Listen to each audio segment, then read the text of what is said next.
Josua 16, die erfdeel van Efraim.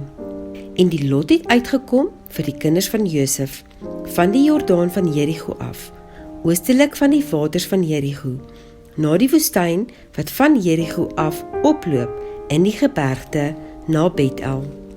Verder loop dit van Betel af aan na Lis en loop oor na die grondgebied van die Arkiete na Atarot.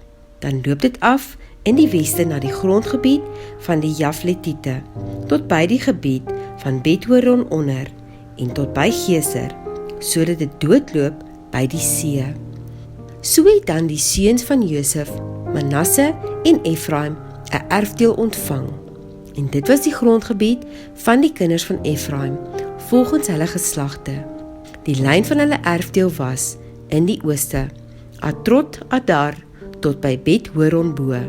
Dan loop die lyn aan na die see, in die noorde.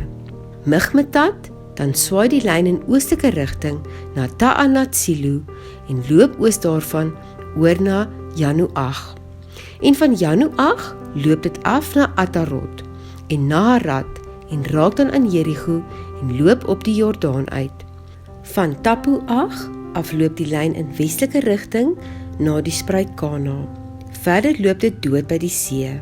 Dit is die erfdeel van die stam van die kinders van Efraim, volgens hulle geslagte, en die stede wat vir die kinders van Efraim afgesonder was, in die erfdeel van die kinders van Manasse, al die stede met hulle dorpe. Maar hulle het die Kanaaniete, die inwoners van Geser, nie verdrywe nie. So het dan die Kanaaniete onder Efraim bly woon tot vandag toe, maar hulle moes dwangarbeid verrig.